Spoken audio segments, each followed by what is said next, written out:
Hindi na mabilang ng batang si Dada kung ilang beses na ba siyang napadaan sa baryo ng San Juanico. Mula kasi nang malaman niya na may nawawalang proteksyon ng albularyo doon, hindi na mapakali ang kalooban ni Dada. Si Dada ay 10 taong gulang pa lamang. Wala na ang kanyang mga magulang. Tanging si Lolo Asyo na lang ang kasama niya sa bahay. Lumaki si Dada na malayo ang loob sa mga kapwa niya mga bata. Mas gusto pa niyang kasama ang mga mas matatanda pa sa kanya dahil sa halip na maglalaro sa lansangan, mas gugustuhin pa ni Dada na maghanap na lamang ng proteksyon ng mga bagay na may tuturing na anting-anting. Para kasi sa batang si Dada, mas makabuluhan ang ganitong klase ng gawain. Namamanghanga sa kanya ang ilan sa mga kalugar nila. Siya lang kasi ang bata na parang matanda na kung magsalita at mag-isip. May nakapagbiro pa na si Dada raw ay isang matanda na nabuhay sa katawan ng bata. Ano ba yan? Saan ba nahulog yung proteksyon ng albularyo na yun? Patingin-tingin pa ang bata sa gilid ng daan sa bungad ng baryo San Juanico. Pero ilang beses na niyang ginawa yon. Wala pa rin siyang natatagpuan. Napalingon ang bata sa likuran nang marinig ang boses ng isang lalaki na hindi pa naman katandaan. Sa palagay ng bata ay nasa edad 40 pa lamang yon. Hinahanap mo yung nawawalang proteksyon, ano? Hinahanap ko nga. Hinahanap mo rin ba? Medyo may kaangasan ng pagsasalita ni Dada, kaya hindi siya nagmumukhang bata. Noong nakaraan ko pa hinahanap, kaso hindi ko naman makita eh. Sandali nga. Ikaw ba ang albularyong may-ari ng nawawalang proteksyon? Ang galing mo. Anak ka siguro ng mga magulang mo. Hindi ka ba anak ng magulang mo? Ako kasi oo. Masyado namang seryoso ang batang ito. Parang binibiro lang eh. Pasensya na ho kayo. Wala po akong oras sa pagbibiruan eh. Hahanapin ko yung nawawalan ninyong proteksyon. Kapag nahanap ko yun, hindi ko na yun ibabalik pa. Natigilan ng albularyo at napangiti na lamang. Hindi pa rin ito makapaniwala na bata lang ang kanyang kausap. Matanong ko lang, bakit ka ba interesado sa proteksyon na naiwala ko? Naniniwala ako na ang mga proteksyon, kapag pinagsama-sama, wala nang masamang elemento magwawagi laban sa kabutihan. At yun ang paniniwala mo? Kakasabi ko lang. Bakit ka pa nagtatanong? Alam mo, ayos ka rin ano. Bata na medyo bastos at may angas, pero matanda na kung mag-isip. O sige, ganito na lang. Kapag nahanap mo ang proteksyon, sa'yo na lang. Kapag ako nakahanap, ibibigay ko pa rin sa'yo pero makiusap ka muna sa akin. Hindi ba parang isang malaking kalokohan na winalamang sarili mong gamit tapos hanapin mo tapos ibibigay mo lang sa batang katulad ko na magmamakaawa sa'yo? Nawala ang ngiti ng albularyo. Tila ba nasampal siya ng realidad ng batang si Dada. Sa buong buhay niya, hindi pa siya nakakatagpo ng taong sasalungat sa kung ano ang katauhan niya. Kung wala na kayong sasabihin, naalis na ako, Manong. Abaloko! Naglakad na paalis ang batang si Dada. Napapakamot na lamang ang albularyong si Mang Danyos. Malapit lang naman ang baryo San Juanico sa baryo ng Gorospe, na siyang tirahan ni Dada. Ilang minutong lakaran lang yon. Kaya naman nakabalik siya kagad sa kanilang bahay noong hapon na yon. Pag-uwi niya sa kanila, naabutan niya si Toto na naggagatong ng kahoy sa kanilang lutuan. Si Toto ang pinsan ni Dada. Kuya na niya itong may tuturing, pero kahit na 10 taon ng agwat ay parang magkasing edad lang sila kung mag-isip. Oh, nakauwi ka na pala. Ako na muna ang nagluluto rito. Medyo pagod si Lolo Tasyo eh. Maghapon kasi silang nag-anis sa sakahan. Walang pahinga. Umupo ang bata sa gilid ng kanyang kuya Toto. Kumusta naman pala yung pangongolekta mo ng proteksyon? Marami na akong nakukolekta eh, pero yung hinahanap ko sa baryo San Juanico, wala pa rin. Hoy Dada, Sigurado kang ayos pa yung ginagawa mo?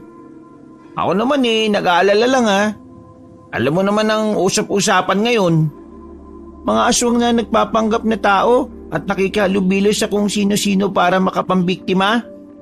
Alam mo naman pala Kaya mag-ingat ka ha. Hanggat maaari, huwag kang uuwi ng sobrang gabi. Narinig ko sa grupo ng mga albularyo rito sa baryo natin. Marami daw ang mga aswang pero may hina lang sila. Pero kapag marami, mas mahirap. Oo, punterian nila yung mga bata. Kaya ikaw, mag-iingat ka ha. Marami akong proteksyon Hindi nila ako magagalaw. Huwag kang siguro. Oo, marami kang alam sa mga proteksyon. Pero wala ka pang gaanong alam kung ano mga kayang gawin ng mga aswang. Huminga ng malalim si Dada. Sa murang edad, naintindihan na niyang hindi lahat ay kaya niyang gawin.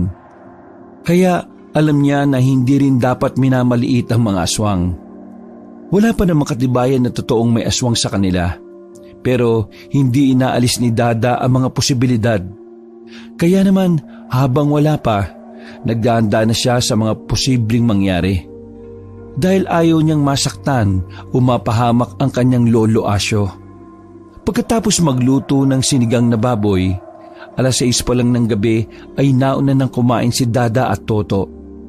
Hindi na muna nila ginising ang matandang si Asyo. Naparami ang kain ni Dada. Masarap kasi talaga magluto si Toto. Sa lahat ng pinsan niya, yun lang talaga ang may malasakit sa kanilang maglolo. Kulang na nga lang ay sa kanila na tumira ang binata. Sobrang bait nito at para bang hindi ito marunong magalit. Oh, ano? Una na ako ha. May pupuntahan lang ako sa San Juanico. San Juanico? O bakit? Sama ako. Dada, 8:00 na. Delikado na para sa bata na lumalabas ng bahay. Hindi na ako bata, no? 10 taong ka pa lang. Anong di ka na bata? Sige na, Kuya Tuto. Susama na po ko. Pangako hindi po ako magiging pasaway. Ay nako. Sige na. Sumama ka na.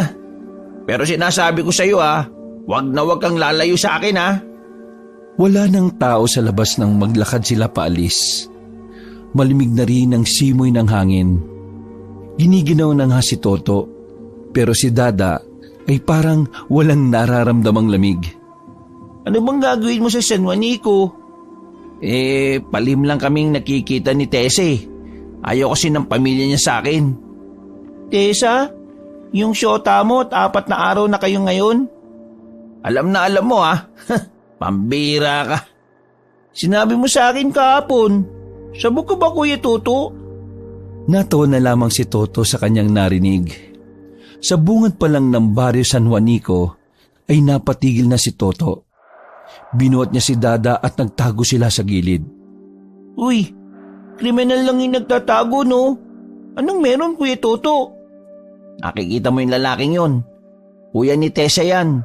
Kapag nakita ko niyan, yari ako dyan. Hanggat wala ka namang ginagawa masama, wala kang dapat ikabala Maliban na lang kung may binabala ka masama. Ay naku Dada, hindi mo ako maintindihan Kapag nagkasyota ka na, baka maintindihan mo na ako. Wala pa ako nabasa sa libro na para maintindihan mo ang isang bagay, kailangan ng syota.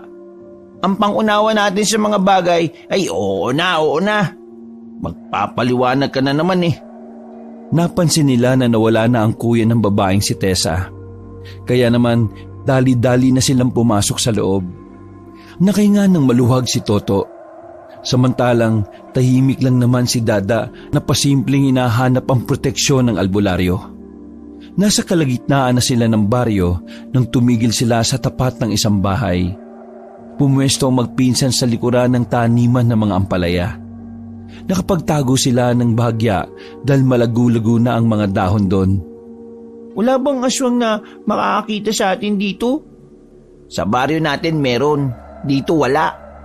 Bakit ayaw mo puntahan doon sa bahay nila kaysa sumilip ka rito? Ang tunay na lalaki, haharap sa magulang ng babae, no? Baka tagin ako ng mga yun Kung alam mo lang kung anong klaseng magulang meron sila. Hindi ako interesadong malaman. Ay naku, ewan ko sa'yo. Para ka talagang matanda magsalita. Kumuha na lamang ng maliit na bato si Toto at binato ang bintana ng bahay. Pero sa halip na ang babaeng si Tessa ang sumilip, ang tatay nito ang dumungaw doon. Gagi, nalinti ka na. Tara, alis na tayo. Binitbit na ni Toto ang bata paalis sa tapat ng bahay nila Tessa. Hingal na hingal si Toto nang ibaba na niya si Dada. Habang nagpapahinga sila sa gilid, isang matandang babae ang napadaan sa harapan nila. Nung una ay kay Toto nakatingin ang taong yon. Pero nang idako ng matanda ang kanyang tingin kay Dada, biglang nanlaki ang mga mata nito. Parang natataranta at hindi alam ang gagawin. Nagmamadali ang matandang makaalis. Hinabol naman yun ni Dada. Hanggang sa makarating na sila sa medyo wala ng kabahayan. Liwanag na lang ng buwan ang nagsisilbing ilaw sa parting yon. Huminto ang matanda nang maramdamang nakasunod ang bata. Masama ang tingin nitong hinarap si Dada. Bakit mo ako sinusundan? Bakit ka tumatakbo? Ano karapatan mo magtanong? Ang ikinikilos mong kainainala ang siyang nagbukas ng karapatan ko para sundan ka at alamin ang dahilan. Dahilan kung bakit ka natataranta. Nagulat ang matanda sa matalinghagang mga salita na binitiwan ng isang bata. Sa puntong yon ay alam na ng matanda na hindi lang basta bata si Dada. Takot ka ba sa akin dahil meron sa katawan ko ang hindi tinatanggap ng katawan mo? Eto ba? Kinuha ni Dada ang isang medalyon na nakaipit sa kanyang bewang. Isa itong medalyon na lumalamig kapag may aswang sa paligid. Ngayong malamig ito, sabihin mo nga sa akin, aswang ka ba? Eh ano ngayon kung aswang ako? Seryoso lang ang mukha ni Dada habang ang matandang yon ay parang galit na galit. Wala akong pakialam. Tinanong ko lang no. Ngayon, alam ko na gumagana ang proteksyon niya ito. Salamat. Alis na ako. Hey! Ano? Naglakad na si Dada na parang wala lang nangyari. Hindi na niya tinangkap ang puksain ng aswang na yon. Dahil una sa lahat, wala naman siyang kakayahan na pumatay ng aswang. Ang mahalaga sa kanya, nalaman niyang totoo ngang may aswang sa kanilang probinsya. Uy, saan ka ba nagpunta? Di ba sabi ko sa iyo, wag na wag kang lalayo sa akin? Ano ka ba naman, Dada? Tao. Taong matigas ang ulo. Ako mayayari kay Lolo Asyo nito kapag may nangyaring masama sa iyo eh. Yung matanda kanina, aswang. Ano? Aswang? Sigurado ka ba dyan? Takot siya sa medalyon na ito eh oh. Kaya oo, sigurado ako. Eh anong ginawa mo? Wala. Wala? Eh ba't wala? Kung ikaw bata na 10 taon gulang, may laban ka kaya sa matandang aswang? Akala ko ba hindi ka na bata? Akala mo lang yun. Napailing na lamang si Toto nang mauna nang maglakad ang batang si Dada. Sumasakit ang kanyang ulo kay Dada. Nakabalik na sila sa baryo ng Gorospe. Tahimik lamang ang batang si Dada habang nakatambay sila sa bakuran. Iniisip ng bata na dahil may aswang talaga, hindi malabong malagay rin sa panganib ang buhay ng kanyang lolo. Lalo pat madalas yung umaalis ng bahay, na kung minsan pa nga ay sa bukid na nagpapalipas ng gabi. Kinabukasan ng umaga, kahit na alanganing oras na nakatulog, maaga na namang nagising ang batang si Dada. Nasanay na kasi ang katawan nito sa pagiging maagap sa lahat ng oras. Pagbangon ni Dada ay agad na napadungaw siya sa bintana. Amoy na amoy niya ang adobong baboy na niluluto ng kanyang Lolo Asyo. Sinuot ng bata ang kanyang pudpud ng tsinelas sa kabag tungo sa kanilang bakuran. Apa, gising ka na pala. Mabuti naman at bumangon ka na. Maya-maya lang kakain na rin tayo. Tawagin mo ang Kuya Toto mo pag naluto na ito ha. Malapad ang ngiti ng matanda. Kapag ganun kalapad ang ngiti ng matanda, alam na kagad ni Dada na nakasahod na yon mula sa pagsasaka. Isang senyalis din kasi na nagkarne sila. Nakakapagbaboy o manok lang naman kasi sila tuwing sasahod na matanda. Lolo, marami pong salamat kasi pinaglulutuan niyo ako ng masarap na pagkain. Abay, siyempre naman. Ikaw ang paborito kong apo eh. Kaya dapat lang na lahat ng kakanin mo ay masarap.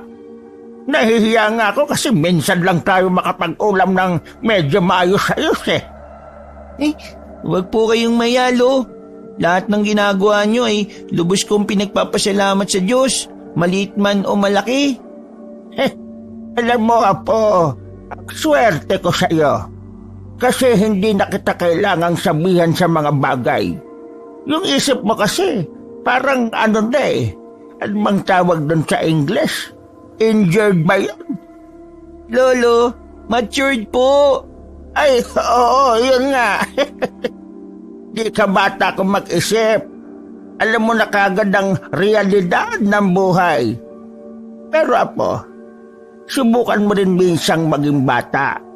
Kasi, bata ka pa naman eh. Dapat ang iniisip mo lang eh kung paano ka sasaya. Simula nang iwan ako nila mama at papa nung sanggol ako, pakiramdam ko hindi na ako bata eh. Pakiramdam ko po, meron akong misyon sa mundo. At yan ay maging kolektor ng mga proteksyon. Nako, ang dami mo nang nakolekta mula sa iba't ibang albularyo at pangkaraniwang tao. Lolo, malakas po ang kutob ko na hindi lang yun eh. Sumeryoso ang mukha na matanda. Tumabi ito sa pagkakaupo sa batang si Dada. Apo, masaya ako sa ginagawa mong pangongolekta. Pero sana ay iwasan mo mga mas hihigit pa dyan. Tulad po ng alin? Gaya na lang ng pagnanais na kalabanin ng mga aswang. Napatingin lamang si Dada sa kanyang lolo. Ngumiti lang yun sa kanya na kinagulo naman ang isipan ni Dada. Hindi na humaba pa ang usapan na yon nang dumating si Toto. Sumenya si Dada sa kanyang pinsan tungkol sa nangyayari noong magkasama sila. Tumungo naman si Toto bilang pagsang-ayon. Ayaw kasi nilang ipaalam ni Dada na may nakausap siyang aswang. Batid niyang labis na mag-aalala ang kanyang lolo. Pagkatapos nilang gawing agahan ng adobo ng baboy, nagtungo na naman si Dada sa baryo ng San Juanico. Sa pagkakataong yon ay kasama pa rin niya si Toto. Tutal, gusto rin namang makita ng binata ang kasintahan niyang si Tessa. Pumasok sila sa baryo ng San Juanico. Habang naglalakad, nakasalubong nila ang kilalang albularyo. Nakasalubong nila ang kilalang albularyo roon na si Mang Danyos. Nakangiti na ito agad habang si Dada naman ay seryoso lang ang muka. Sandali silang nagkatinginan ng albularyo. Nagtaka naman si Toto sa kanilang dalawa. Dada, kilala mo ba yan? Oo, siya yung irresponsableng albularyo na winala ang sariling proteksyon. Uy, bibig mo, mas matanda sa'yo yan ha. Natawa na lamang si Mang Danyo sa kanyang narinig. Ayos lang. Nakakatuwa nga ang batang yan eh. Ang bata-bata pa pero parang kaedad nila Jose Rizal kung magsalita. Magandang araw nga pala, albularyo. May kailangan ka ba? Depende. Hulaan mo. Hindi ako manghula eh. At hindi totoo ang mga hula. Pasensya na po kayo ha. Medyo maangas po kasi talagang magsalita yan eh. Ayos lang. Mas maganda ngang parang matanda ang kausap ko eh. Bata, sa katunayan, meron akong gustong sabihin sa iyo eh. Pero kung gusto mong malaman, sumunod ka sa bahay ko. Sabihin mo kung tungkol saan, saka ako susunod. Uy, yung batang to, kumalang ka nga. Tungkol sa isang proteksyon na tsak ako na magugustuhan mo. Tila ba nagningning ang mata ng batang si Dada? Narinig niya pa lang ang salitang proteksyon, nakuha na kagad nito ang kanyang atensyon. Ano? Ayaw mo pa rin? Paano ko makakasiguro kung totoo yung sinasabi mo? Ilala ko sa baryong ito. Yun na lang ang isipin mo. Tumango na lamang ang bata. Sinundan na niya si Mang Danyos. Pati si Toto na si Tessa lang sana ang pakay, napasama na lang din kay Dada. Hindi rin naman kasi nito pwedeng iwan ng bata, lalo pat may mga kumakalat na kwento na ang mga aswang ay gumagala-gala lang din sa mga baryo. Dinala sila ni Mang Danyos sa simple nitong bahay. Pinaupo sila sa bakuran at naghintay sandali. Uy, Dada, sama ka ng sama sa kung sino-sino ha. Di mo nga yan kilala eh. Pero kilala siya sa baryong ito eh. Ang sinasabi ko, ikaw ba? Ikaw? Kailangan ko malaman kung ano pa yung isang proteksyon na sinasabi niya eh. Ay nako, bahala ka. Basta huwag ka lang talagang mapapama kasi ako mayayari sa lolo natin. Maya-maya lang ay bumalik na rin ang lalaking albularyo. May dala na itong 3 tasa ng kape. Dadamputin sana ni Toto ang isang tasa pero pinigilan ito ni Dada. Natawa na lang din ang albularyo. Alam kasi nito ang iniisip ni Dada. Huwag ka mag-alala, bata. Hindi ko naman kayo yayang gawin eh. Hindi naman ako aswang. Aswang? May nakita kong aswang dito sa baryo nyo kagabi. Matanda. Pero alam mo, nagtataka tuloy ako kung kilala ka talaga rito. Bakit hindi mo yata alam na may mga aswang nang nakakapasok dito? Dahan-dahang naglaho ang kasiglahan sa ngiti ni Mang Danyos. Tila ba napahiya siya sa sinabi ni Dada. Sandali itong lumagok ng kape at napabuntong hininga na lamang. Totoo po ang sinasabi ni Dada. Kahit bata lang yan, naniniwala ako dyan. Hindi yan marunong magsinungaling eh. Pero kapag tinanong mo yan kung tulina, sasabihin niya oo, kahit na hindi. Alam ko na may mga aswang, pero hindi ko alam kung sino-sino sila. Kaya ko silang puksain, pero mahirap. Dinampot ng bata ang tasa ng kape sabay nilagok. Maligamgam lang naman yon kaya naubos niya kagad. Napailing na lamang si Toto dahil ginawang tubig lang yon ni Dada. Kalimutan mo na muna natin yung aswang. Nasaan yung sinasabi mong proteksyon? Handa akong gawin ng lahat, ibigay mo lang sa akin yun. Wala sa akin eh. Pero alam ko kung nasaan. Nagdikwatro pa ang albularyo. Nasaan? Ituturo ko sa iyo sa isang kondisyon. Anong kondisyon? Sasamahan mo ako sa pagkuha nun. At kapag nasa atin na yon, maghahati tayo. Sa'yo yung isa, akin yung isa. 2 kondisyon ang sinabi mo eh. Basta, ganun nga. Hindi mo ba kaya na mag-isa at kailangan pang magsama ng bata? Dahil ikaw ang proteksyon ko. Sa dami ng proteksyon mo, siguradong hindi ako malalapitan ng mga aswang kapag kasama kita. Mawalang galang na po Pero anong klaseng proteksyon ba yung sinasabi nyo? Ang proteksyon ng isang baryo. Proteksyon ng isang baryo? Isa siyang kulay pulang bato. Pinaniniwala ang dumi yun ng isang pambihirang ibon na lumalabas lang sa tuwing nag-iisang dibdib ang buwan at araw. Ang dumi na yun ay nagiging bato. Kumikinis at nagiging kulay pula. Matagal lang nandun yun. Marami ang bato na yun. Pero dahil maraming albularyo na ang nakakakuha, 2 na lang ang natitira sa pugad ng ibon. Hindi siya madaling kunin kung normal ka lang na tao dahil may mga aswang na nagbabantay doon. Kung proteksyon ng isang baryo ang bato, ibig sabihin sa isang baryo wala nang makakalapit o kaya makakapasok sa loob.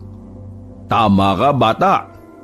Kung ganun, bakit aswang ang nagbabantay sa mga bato? Diba dapat hindi sila makakalapit? Gagana lang ang proteksyon na yon sa oras na ibabad na yon sa mainit na tubig na may suka at bawang. Sandaling napaisip si Dada. Sa hindi mapaliwanag na dahilan, naniniwala siya na totoo ang proteksyon na sinasabi ng albularyo. Kaya naman, naisipan niyang magandang pagkakataon na yon na mas maprotektahan niya ang kanyang lolo Asyo. Kaya kahit na alam nitong delikado, ay agad na rin itong pumayag sa sinabi ng albularyong si Danyos. Wala nang nagawa si Toto nang umalis na sila ng bakuran ni Mang Danyos. Habang naglalakad, ay pinapagalitan ng binata ang kanyang batang pinsan. Ikaw bata ka, alam mo ba pinapasok mo? May mga aswang kayong pwedeng makalaban. Tapos ikaw, pumayag ka kagad? Hindi mo ba alam na kapag napahamak mahihirapan si Lolo Asyo? Mas mahihirapan siya kapag siya yung napahamak dahil sa aswang. Kuya Toto, malakas ang kutob ko na unti-unting sasakop ang mga aswang. Kumukuha lang sila ng tamang pagkakataon eh. Ay nako, Diyos ko, bahala kang ang bata ka. Kung makaasta ka, alam mo, laki-laking tao eh. Isang sipa lang sa'yo ng aswang, wala ka na. Tapos, nagtiwala ka pa sa albularyo ng San Juanico. Mukha ngang hindi gagawa ng matino yun eh. Magtiwala ka lang sa akin, Kuya Toto. Sa inis ay nauna nang naglakad si Toto. Hindi na niya kaya pang kontrahin si Dada. Dahil kahit anong sabihin nito, kayang-kaya nitong bigyan ni Dada ng magandang katwiran. Mag-isang naglakad si Dada pauwi. Nadaanan niya ang ibang bata na kasing edad lang din niya. Masaya ang mga yon na naglalaro. Pero kahit na ganon, wala man lang naramdaman na lungkot si Dada. Sa halip ay naiirita pa siya sa mga batang walang alam kundi maglaro lang. Lalagpasan na sana niya ang mga bata nang asarin siya ng mga yon. Paulit-ulit na sinisigaw ng mga bata ang mga salitang Dada matanda. Huminto si Dada at seryosong tumingin sa kanila. Tumigil ang tawanan ng mga bata nang makita ang blankong reaksyon ni Dada. Mga batang walang alam sa nangyayari. Kayo ang unang mapapahamak dahil sa aswang. Pagkasabing yun ni Dada ay nag-iyakan ng mga bata. Takot na takot ang mga yon nang dahil sa aswang na binanggit niya. May ngiti sa labi ni Dada nang magpatuloy siya sa paglalakad. May kakaibang saya talaga sa kanyang kalooban kapag napapaiyak niya ang kapwa niya bata. Nang umuwi na siya sa bahay, inabutan niya si Lolo Asyo na nagwawali sa kanilang bakuran. Tahimik lang yon. Hindi alam ng bata kung may problema o may nangyari. Kaya naman nagtanong siya sa matanda para matigil na ang kanyang pag-iisip. Lolo, may dinadamdam po ba kayo? Problemang iniisip? Tumigil ang matandang si Asyo sabay upo sa lamesa. Apo, yan na ba talaga ang gusto mo? Sa tanong pa lang na yon ay alam na niya kagad na nagsumbong na si Toto. Palagay ko, ito po yung mission ko eh. Kaya ganito ko kumilos at mag-isip. Palagay ko po, doon ako nakatadana eh. Ano bang sinasabi mo? Ang sinasabi ko ay yung shirt mo. Butas kasi yan eh. Lulusot ang toy-toy mo dyan eh. Buti sana kung nakabrief ka. Natameme si Dada. Sa kabilang banda ay nagpapasalamat pa rin siya sa kanyang kuya Toto. Kahit nagalit ito sa kanya, ay hindi pa rin siya nilaglag. Malungkot ako kasi gusto kitang bilhan ng bagong shirt. Pero ayaw mo naman. Ayos lang naman po sa akin na mamugan ng tuy-tuy ko, Lo. Magtabi na lang po kayo ng pera para sa mga gamot po ninyo. Nako, talaga itong apo ko. Niyakap na matanda si Dada ng mahigpit. Ramdam na ramdam ng bata ang kapayatan na ng kanyang lolo. Yun ang dahilan kung bakit kahit bata pa lang, gusto niyang protektahan ng matanda. Para kay Dada, isang gintong may tuturing si Lolo Asyo na higit pang mas mahalaga sa lahat ng bagay. Malamig, mahamog at tahimik ang paligid ng mga gabing yon. Nasa loob na ng bahay si Mang Asyo habang si Dada naman ay nasa kanilang bakuran pa. Nagsisiga siya ng kahoy para kahit papaano mainitan ng kanyang lolo sa loob ng bahay. Habang abala siya sa ginagawang panggatong, narinig ni Dada na merong tao sa gilid ng mga halaman. Nung una ay hindi niya muna ito pinansin. Nagkunwari siyang walang alam at nagpatuloy lang sa ginagawa. Pero maya-maya, bigla na lamang may napahiyaw na matandang babae. Mula sa kadiliman ay binunyag na matanda ang kanyang sarili. Kamot yun ng kamot sa iba't ibang parte ng katawan. Namukaan yun ni Dada. Yun ang matanda na hinabol niya nung una. Tinigil ni Dada ang ginagawa at lumapit sa matanda. Hindi ko inakala na tinatablan pala ng hantik ang mga aswang na katulad mo. Kasalanan mo ito eh. Kaya ngayon, kakainin kita. Matanda na rin ang lolo ko, pero hindi naman ganyang kalakas ang loob niya kapag alam niyang delikado siya. Ha? Anong sinasabi mo? Humanda ka sa akin. Nasa aktong papasok na sa bakuran ng matandang babae, pero napabalik agad ito sa labas nang makaramdam ng kakaibang panginginig ng katawan. Anong nangyayari? Hindi ka makakalapit sa amin, no? Puno ng proteksyon ng bahay namin eh. Manang, hindi po basta bata ang kaharap ninyo. Isa po akong kolektor ng mga proteksyon. Tila ba kinagulat yon na matanda? Hoy, aswang! Langya ka! Pinahabol mo pa ako! Napalingon sa kanan si Dada at nakita niya roon si Mang Danyos na may hawak na itak. Mabilis namang tumakbo ang aswang para bang hindi matanda. Hinabol ng albularyo ang aswang. Sumunod na rin doon si Dada. Sa kasamaang palad, hindi na naabutan ni Mang Danyos ang aswang. Dismayado ang albularyo nang abutan nito ni Dada. Pambirang buhay talaga ito. Nakatakas pa. Ikaw naman, nasa harapan mo na, hindi mo pa hinuli. Kung alam ko lang sanang huliin siya, pati ikaw sana sinabay ko ni. Aba, matabil talagang dila ng batang to ha. Teka, handa ka na ba bukas ng gabi? Handa na po ko. Siguraduhin mo lang na 2 bato na makukuha natin ha, kasi kailangan din yun ng baryo namin eh. Oo naman. Wala ka bang tiwala sa kilalang albularyo ng San Juanico? Wala. Naglakad na lamang pabalik ang batang lalaki. Napapailing na lang ang albularyo sa kanya. Kinabukasan ng umaga, usap-usapan na ang matandang aswang sa kanilang baryo. Hindi lang pala kina Dada tumambay ang matandang yon. Kung saan-saan pa palang parte ng baryo Gorospe yon ng gulo. Wala namang nasaktan sa mga tao. Pero sapat na yon para maalarma ang mga taga Baryo Gorospe. Ayan ang sinasabi ko sa inyo, Toto at Dada. May aswang na talaga sa baryo natin. Dinig niyo yung kwentuhan sa labas. Aswang daw ang matandang nagpagala-gala kagabi. Muntikan pa nga raw mapatay ng mga lasinggero sa kabilang strito eh. Nakaw, hindi na talaga ligtas ang Gorospe.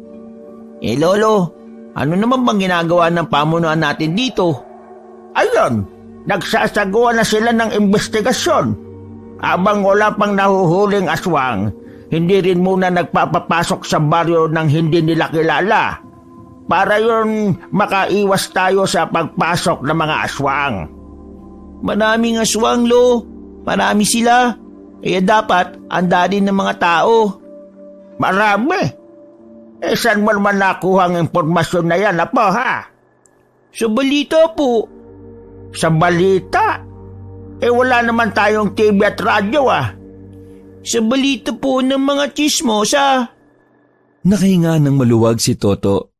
Buong akala niya ay aamin na si Dada na may alam ito sa mga aswang.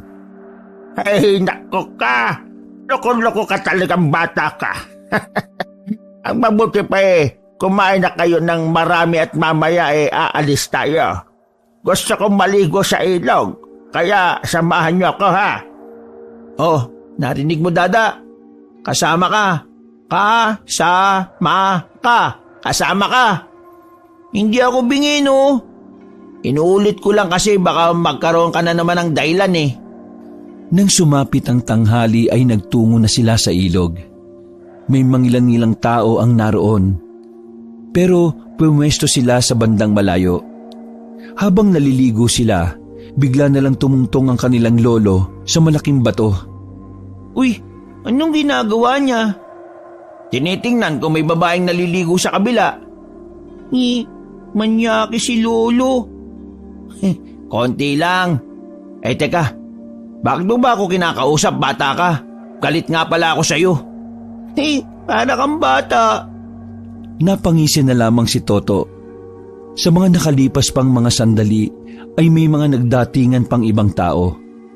Karamihan sa mga yon ay babae.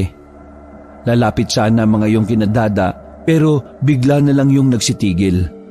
Parang natatarantang lumiko sa kaliwa. Sayang!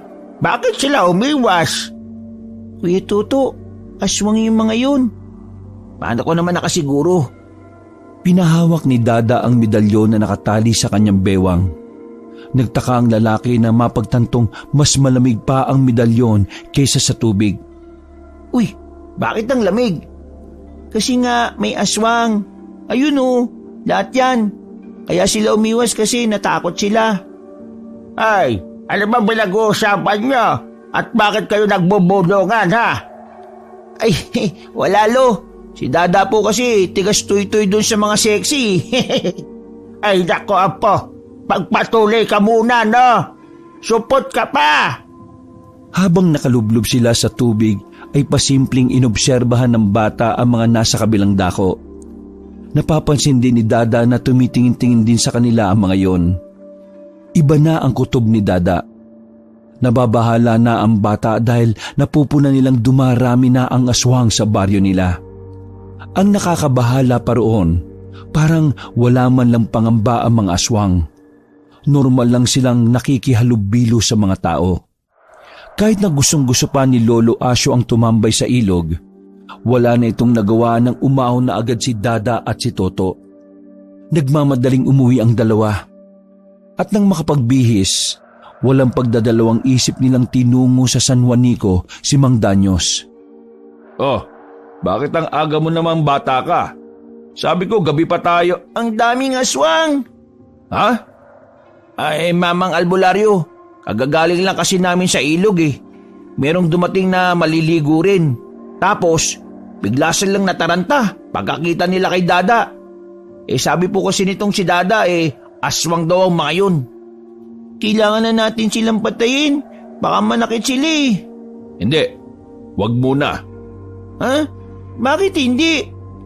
Kapag inalarma natin sila, baka mahirapan tayo mamayang gabi. Ang mga aswang na yan ay marunong ding gumante. Mas malala pa nga eh. Ay, ganun ba? Hayaan mo lang sila para hindi sila makalata na pupuntahan natin ang bato na proteksyon. Sasama ka talaga mamaya, Dada. Alam mong delikado yan, ha? O bakit iho? Hindi ka ba sasama? Kawawa naman yung bata, walang kasamang kuya. Nagkatitigan si Toto at Dada. Nagulat si Toto nang makita niyang parang nagmamakaawa ang mga mata ni Dada sa kanya. Oo na. Kakainis naman, oh. Ayos. Umuwi na lamang muna si Dada at Toto sa kanila nung oras na yon. Nagpalipas lang sila ng oras.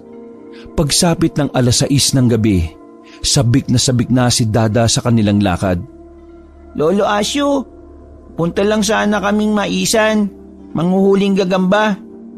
Gagamba? Anong gagamba? Para saan?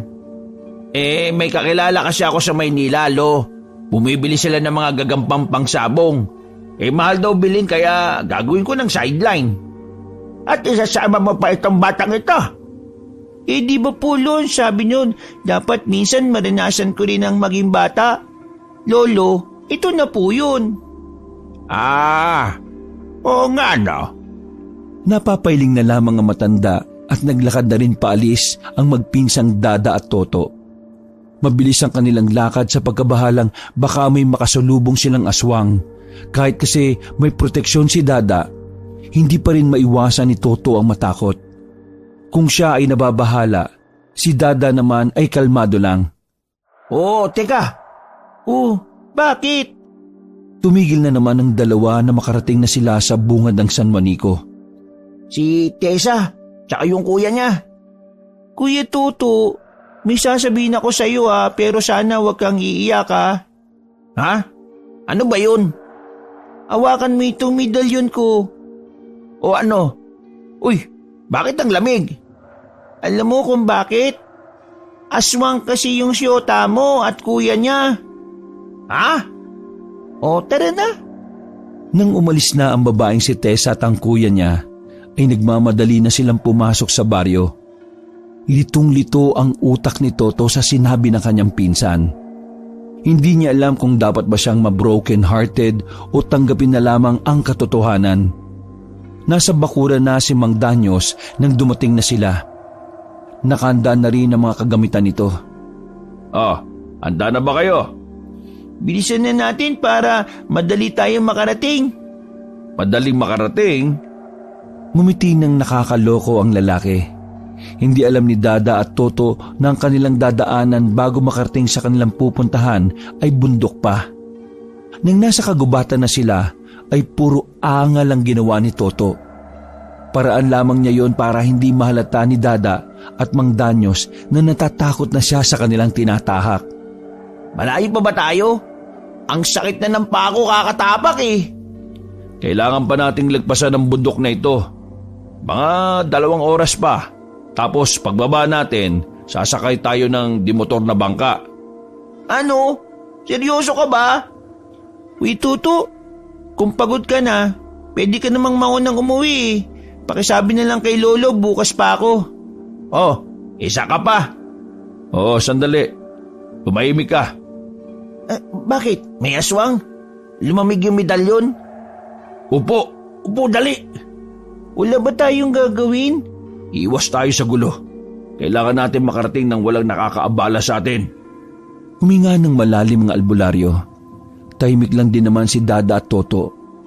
Nakiramdam sila sa kanilang paligid. Maya-maya lang ay mayroon ng mga dumaan.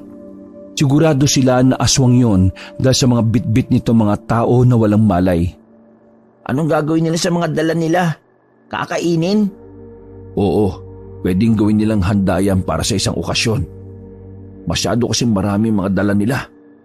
Sa puntong iyon, hindi maintindihan ni Dada ang bigla na lang na pagkabuhay ng kaba. Lumulunok siya ng laway. Parang sa kanya lang din naramdaman na isa rin pala siyang bata. Isang batang marunong ding matakot. Nang makaligpas na ang mga aswang, ay saka lamang sila nakahinga na maayos. Kung makikita lang nila ang mukha ni Toto, ay makikita nilang namumutla na yon. Pinigilan kasi ng binata ang paghinga. Mukhang kailangan natin sa kabila dumaan. Huwag dito. Sa kabila? Galing na tayo doon ah. Kesa naman dito. Nakita mong dyan din sila duman, di ba? Gusto mo ba maging sisig nila? Hindi na nakapagsalita pa si Toto. Sumunod na lang silang dalawa ni Dada sa albularyo. Nagawang makaiwas ng 3 sa panganib na sana ay dadanasin nila sa mga aswang. Si Dada, sa halip na makaramdam ng sobrang takot, habang tumatagal ay parang mas lalo pa siyang nasasabik. Kapag kasi nakuha na niya ang pulang bato, yun na ang pinakamagandang proteksyon na makukolekta niya. Pababa na tayo ha. Mag-ingat kayo sa daan. Baka may maapakan kayong tuyong dahon at madulas kayo pababa. Tandaan nyo, kapag nahulog kayo dyan, ang bagsak nyo sa langit. Dinungaw pa ni Dada at Toto ang bangin na nasa gilid nila. Malakas pa ang hangin ng mga sandaling yon, kaya medyo kabado rin sila. Mamamatay ba talaga tayo dito kapag nahulog tayo? Kuya Toto, malalaman mo lang yan kapag sinubukan mo. Tama ang bata. Makalipas ang halos 2 oras, bumaba na sila sa paanan ng bundok. Kaunting lakad lang, nakarating sila sa isang dalampasigan. Napakamot na lamang sa ulo si Toto. Seryoso ka pala sa sinasabi mo kanina? Seryoso lahat ng sinasabi ko, no? Halika kayo, sumunod kayo at manghihiram tayo ng bangka. Naglakad sila ng kaunti at narating naman nila ang bukod tanging bahay na naroon. May kahabaan ng kubo at mula sa labas, maririnig ang mga tao na nasa loob. Maya-maya lang, isang matandang babae ang nagbukas ng pinto at kinausap si Mang Danyos. Hindi na naririnig nila Dada ang usapan ng dalawa dahil halos magbulungan lang ang mga yon. Nasa halos 5 minuto yata ang usapan bago yun natapos. Ayos, pinayagan tayong mahiram yung bangkang dimotor. Sino sila? Yung matandang nakausap ko, kaibigan ko noon pa. Yung mga nasa loob naman, mga anak niya. Huwag ka mag-alala, Dada. Hindi sila masasamang tao. Wala naman akong sinasabi. Akala ko lang syota mo yung matanda. Natawa na lamang ng malakas si Mang Danyos. Mga ilang sandali lang din ay nakasakay na rin sila sa bangka. Nakikita niyo yung islang yon. Doon tayo pupunta. Nasa kagubatan niya ang 20 bato na natitira. Tumango-tango lang ang batang si Dada, pero sa kaloob-looban niya ay walang paglagyan ang kanyang pagkasabik. Nasa 20 minutos ang paglalayag nila sa laot. Paglapag ng kanilang paa sa lupa, dito na nagsimulang mabalot ng kilabot ang tatlo. Kararating pa lang kasi nila, nakarinig na kagad sila ng taong sumisigaw na nagmumula sa kagubatan. Hindi malabong yung sumisigaw nagbalak din kunin yung pulang bato. Kaya tayo, mag-iingat. Hanggat maaari, huwag tayo magpapahuli. Kailangan matanaw natin ang pugad na kinalalagyan ng 20 bato. Teka, di ba sabi mo si Dada ang proteksyon mo? Bakit kailangan pa natin mag-ingat? Kasi may mga aswang na hindi tinatablan ng pangontra ni Dada. Ibig sabihin, bilang lang ang mga aswang na apektado sa proteksyon niya. Dala ko ang karamihan sa mga proteksyon ko kaya huwag kayong mag-alala. O sige, maganda na kayo. Papasok na tayo sa kagubatan ha. Nilabas ni Mang Danyos ang kanyang itak. Si Toto naman ay kinuha na rin ang kutsilyo na mapurol. Habang si Dada naman ay tirador lang na binabalahan ng holen. Marahan at maingat ang bawat pagakbang nila. Hawak-hawak lang din ng isang kamay ni Dada ang kanyang medalyon. Habang palayo sila ng palayo sa dalampasigan, palamig ng palamig ang medalyon. Isinuot na rin ng bata ang iba't ibang pangkwintas na proteksyon. Sa pamamagitan nun, hindi sila malalapitan ng mga aswang.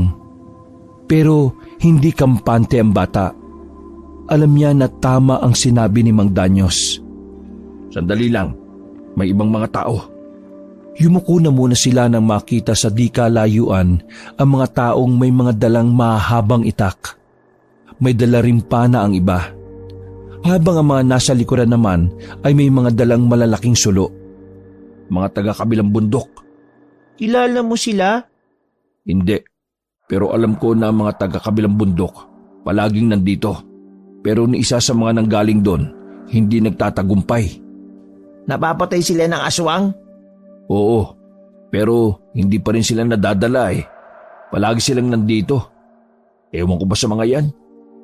Kung sila napapatay, ano pa kaya tayo? May pagkabahala sa mahinang boses ng binata. Sa isip-isip nito ay ayaw niya pang mamatay hanggat hindi niya pa nakakausap si Tessa. Wala silang diskarte, Kuya Toto. Tama. Ang galing talaga nitong batang to. Diskarte. Yun ang gagamitin natin. Huwag ka kasing mag-alala. May dala-dala akong proteksyon ng malupit. May proteksyon ka pa? Oo, yung nawawala na hindi naman totoong nawawala. Sinabi ko lang nawawala para magtagpo yung landas nating 2 bata. Tatawa pa sana si Mang Danyos, buti na lamang ay natakbang kagad ni Toto ang bibig. Hindi na lang nagsalita ang batang si Dada. Sa murang edad, naisip niya na maganda rin ang ginawa ng albularyo. Aalis na sana sila pero hindi nila inaasahan na merong nakakita sa kanila. Narinig ang kanilang hakbang. Kaya naman agad silang nilapitan at tinutukan ng mga itak. Hinigit naman agad ni Toto ang kanyang pinsang si Dada, habang si Mang Danyos naman ang humarap sa mga taong nakabahag. Magandang gabi. Nandito rin pala kayo? Wow! Ang liit talaga ng mundo, no? Nakatingin lang sa kanila ang mga yon para bang naiinsulto dahil naroon sila. Oo, wag tayo mag-away. Magagalit ang Diyos, sige kayo. Hindi ka yata nila naiintindihan. Tumigil ka na. Baka lalong mukhang hindi nyo naiintindihan ang kasama namin. Mas mainam pa yatang umalis kayo sa harapan namin. Uy, ano ka ba naman? Pinapaamo ko nga tapos ikaw ginagalit mo. Itong batang to talaga Mga ilang sandali lang ay nagbulungan ng mga nakapalibot sa kanila. Nabigla na lang sila nang agawin kay Mang Danyos ang hawak nitong itak. Pero bago pa man sila madakip na mga yon, May mga aswang nang umangil sa paligid. Natigilan ang mga nakabahag. Mabilis ang mga sumunod na nangyari.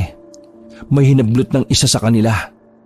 Sinamantala ni Mang Danyo sa mga nangyayari para damputin ulit ang itak. Tara! Binuhat ni Toto si Dada. Habang nakakagulo pa sila, nagmamadali na nilang nilisan ang lugar na yon. Habang papalayo, rinig nila ang magkahalong sigaw at angil ng mga aswang. Unang beses lamang makakita ni Dada ng aswang na halimaw ang itsura. Kaya naman dito na siya nakaramdam pa ng bahagyang takot. Walang titigil hanggat hindi pa tayo nakakalayo. Takbo lang! Halos madulas-dulas sila para lang makalayo sa kanilang pinanggalingan. Makilang beses na nga rin silang nasugatan dahil sa matatalas na dahon na kanilang nahahawakan. Makalipas lang ang 5 minuto, umupo sila sa likuran ng malapad na puno. Doon sila nagpahinga dahil hinihingal na rin si Mang Danyos. Ganun pala ang itsura ng mga aswang kapag hindi sila nakaanyong tao. Oo, pangkaraniwang aswang pa lang yan ha. Paano pa kung ang nakita mo yung mga bakulaw?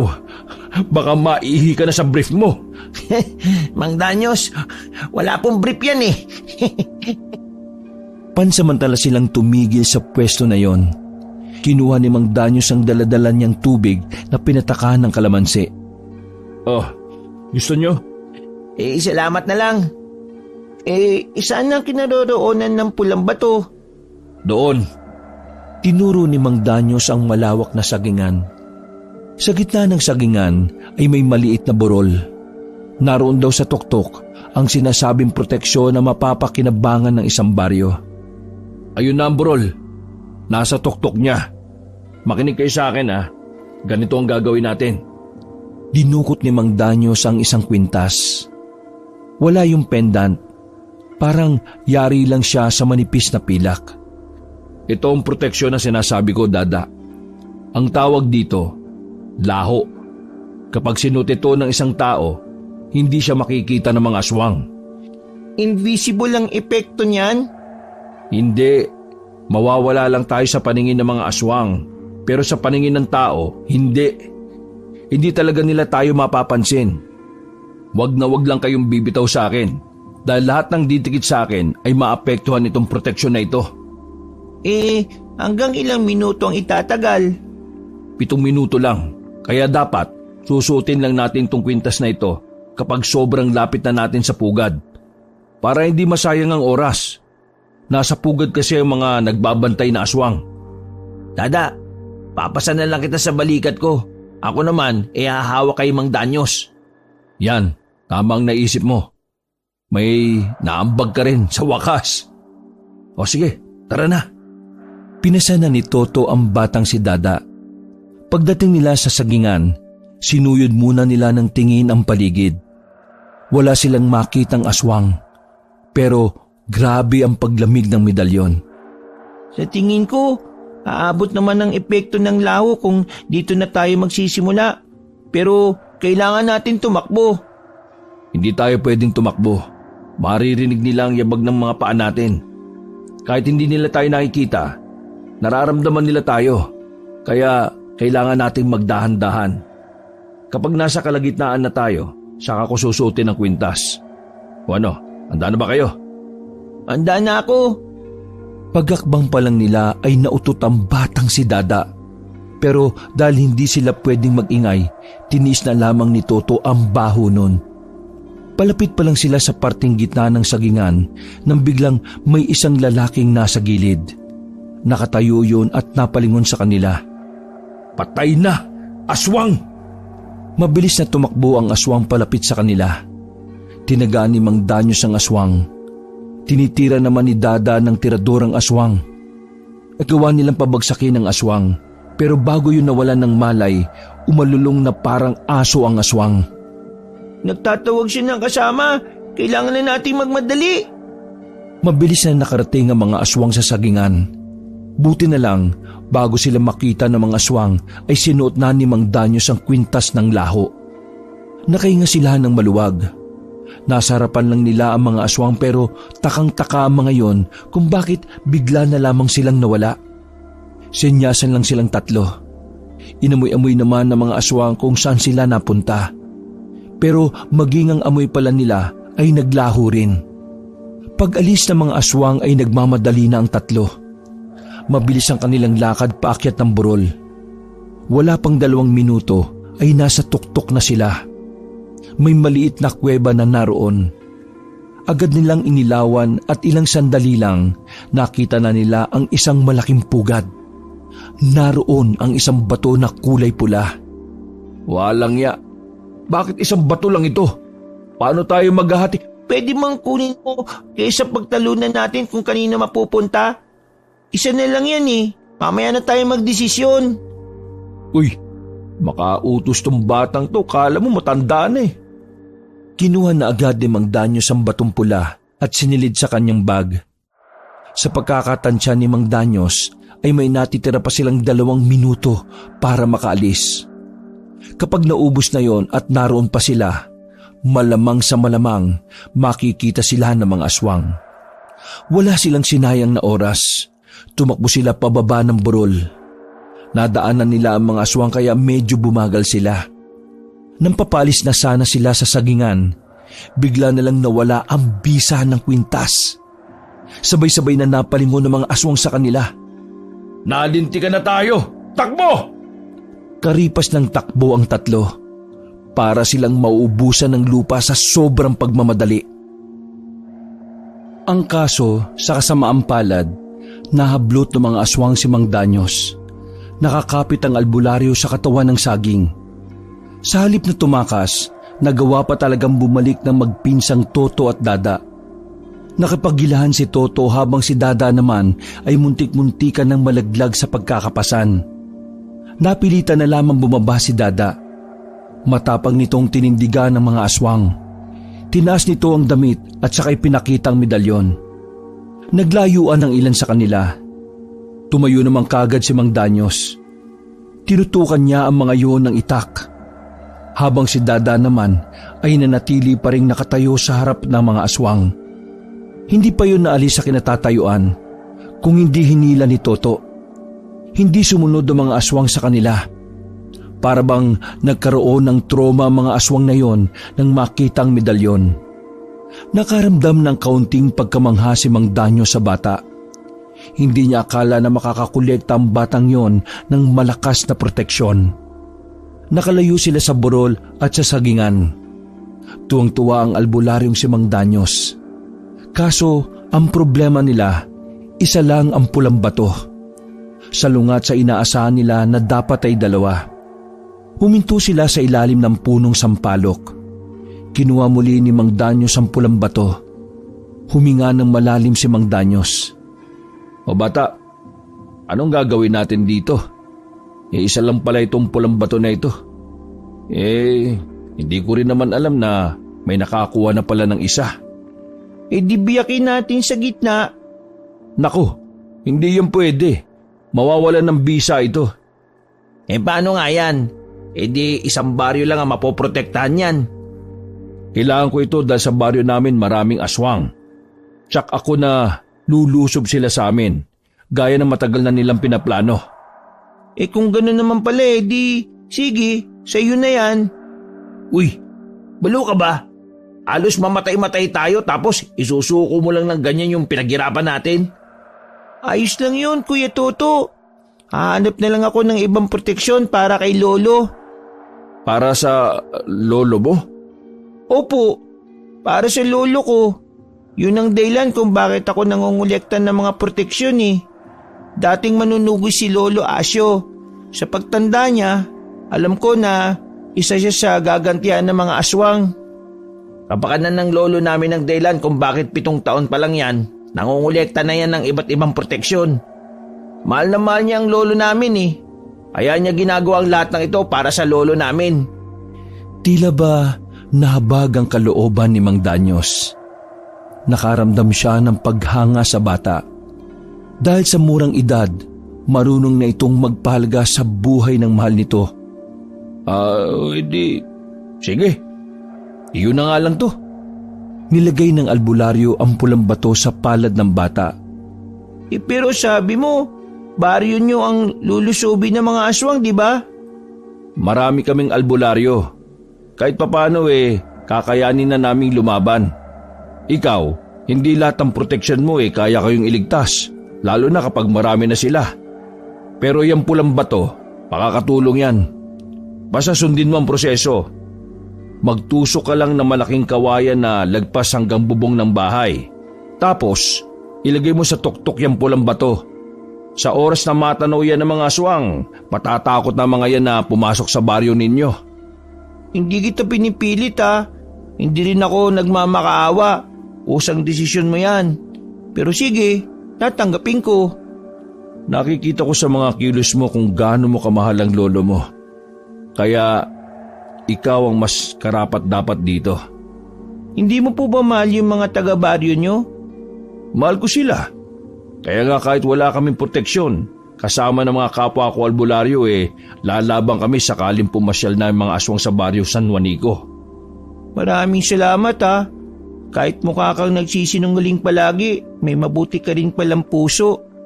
Haba, lokong bata to Bawiin ko kaya yan. Natawa na lamang ang albularyo. Madaling araw na nang makarating sila sa baryo ng San Juanico. Masayang nagpaalam si Mang Danyo sa kanila at pumasok na rin ng baryo. Si Toto at Dada naman nagmamadali na rin makabalik sa baryo Gorospe para simulan ang gagawin para sa pulang bato. Kaso, nang makarating sila sa kanilang bahay, gising ang kanilang lolo. Nababahala ang muka at tingin ng tingin sa labas ng bakuran. Nako, bata ka. Bakit ka ba umuwi? Sana nanatili ka na lang kung saan man kayo nagpunta. Po? Bakit po lolo? Ano po bang nangyayari sa inyo? At bakit ka may dalang mga damit? Lalayas ka ba lo? Si Dada, hinahanap ng mga tao rito sa atin. Ako po? Bakit po? Maalas ka raw. Kampon ka raw ng kaniliman. Yung mga batang kalaro mo daw nilagnat ng kausapin mo. Lahat sila'y nakakasundo na para hulihin ka at igapos. Tapos bala kanilang sunugin ang buhay. Tinuturing kanilang salot mo. Sira ulo pala yung mga yan Hindi ba nila alam ang sakripisyong ginawa ni Dada para lang makuha yung pinakamagandang proteksyon para sa baryong ito? Mga inutil pala sila Mga apo, kailangan na nating umalis dito kung hindi mapapahamak si Dada. Agad na binuhat ni Toto ang bata. Kinuha rin ng binata ang daladalang bag ng matanda. Palabas na sana sila ng kanilang bakuran nang may mga tumatakbong mga residente palapit. Naharangan ng kanilang daraanan.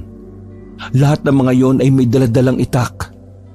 Visit kasi mga chismosa dito sa atin Ano na naman kayang ginawa nilang kwento tungkol dito kay Dada? Ayan na nga bang sinasabi ko Baka sa mukha ni Dada ang pangamba nang makitang galit na galit ang mga residente. Ayan, yan ang malas sa baryo. Yan ang dahilan kung bakit nilalapitan tayo ng mga aswang. Pati nga mga bata, tinakot niya Hindi yan tunay na bata. Matanda at masamang elemento yan na sumabi sa katawan ng bata. Sunugin yan! Sunugin! Pinausog ni Toto ang matanda at si Dada. Si Toto ang humarap sa mga tao. Kahit na alam niyang hindi naman makikinig ang mga yon. Anong ginagawa niyo? Hindi niyo ba alam na si Dada ang nagligtas sa atin? Lulusob ang mga aswang sa mga baryo para manakop. Pero nandito si Dada. Dala niya ang pinakamalakas na proteksyon para sa lahat. Tapos ganito ang gagawin niyo? Ituturing niyo siyang salot? Lahat ng galaiti ang mga residente. Hindi nila tinatanggap ang mga sinasabi ni Toto. Sa halip, sinasalungot nila ang mga yon. Ikaw, Aling Norma, puro ka chismis. Lagi mong pinag-iinitan si Dada. Palibhasa, mas matanda pang isip ni Dada kaysa sa edad mo. Ikaw naman, Aling Gemma. Ikaw akala mo di ko alam na ikaw ang nakakalat ng anak na salot si Dada. Hoy, anak mo yung anak ng salot. Nagnanakaw pa ng tinapay sa bakery. At ikaw, Erna, ang pangit mo na nga, chismosa ka pa. Inisa-isa ni Toto ang mga chismosang nasa harapan niya. Pero kahit na anong sabihin niya ay wala nang pakialam ang mga yon. May mga kalalakihan na lumapit.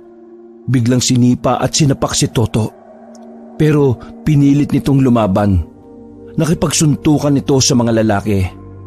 Kaso sadyang hindi kaya ng isa ang 5. Kaya sa huli ay wala rin itong nagawa. Kasalanan sa inyo Anong wala? Yang apo mong matanda na nakatawang bata ang may kasalanan kung bakit minamalas ang lahat. Kung hindi niyo ko hayaang gawin ang misyon ko, lahat tayo dito mamamatay. Sa halip na pakinggan, nagalit lang ang mga tao. Nasa aktong hahabultin na nila ang bata nang dumating naman si Mang Danyos at ang ilang pang miyembro ng mga samahang albularyo. Magsitigil kayo! Ano bang kalokohan ang ginagawa nyo? Mga mangmang! Hindi nyo ba alam na ang batang yan ang magliligtas sa inyong lahat? Pero dahil sa ginawa nyo, pinatunayan nyo lang na hindi kayo dapat maligtas. Lulusob ang mga aswang, baka bukas, pero baka rin ngayon. Kaya kung gusto nyong mabuhay, hayaan nyo ang batang yan na gawin ang nararapat. Matigas ang ulo ng mga taga-Gorospe. Walang naniniwala. Kaya naman napilitan na si Mang Danyos na isama na lamang si Dada sa baryo ng San Juanico. Huwag niyo sanang pagsisiyan ang ginawa niyo sa amin. Tandaan niyo, kayo ang gumawa ng sarili niyong kapalaran. Inakay na ng ibang albularyo si Toto. Hirap yung makalakad. Bago ito umalis ay nag-iwan pa ito ng kataga. Ang papangit nyo! Nakalis naman sila ng maayos. Hindi na rin humabol sa kanila ang mga tao. Nakahinga naman ng maluwag ang batang si Dada. Pagdating nila sa baryo ng San Juanico ay dumiretso sila sa bahay nila Mang Danyos. Pinag-usapan nila kung ano ang gagawin sa pulang bato. Sa tingin ko, dito na lang natin gamitin ang pulang bato. Sigurado ka ba dyan? Una sa lahat, ikaw naman talaga nakakuha nito Pangalawa, mas karapat dapat protektahan ng mga tao dito kaysa sa mga taga-Gorospe. Kung ganon, dapat na nating simulan ng proseso. Tumangulang ang bata. Namamanga sa kanya ang ibang albularyo na kung paano siya magsalita at mag-isip. Habang ginagamot si Toto sa kabilang bahay, sinumulan na rin ni Mang Danyos ang proseso. Makalipas lang ang halos kalahating oras, natapos na rin nila. Nilagay nila sa dulo ng kawayan ng pulang bato. Tinusok naman nila ang kawayan sa lupa na lagpas sa bubungan ng bahay. Naghintay lang sila ng halos 1 oras. Dakong 4:00 na ng madaling araw. May nakapagsabi sa kanila na may mga aswang na sa palibot ng baryo. Pero hindi makapasok ang mga yon dahil sa batong pula. Masaya sila dahil sa wakas, hindi na nangyari ang pinangangambahan nila.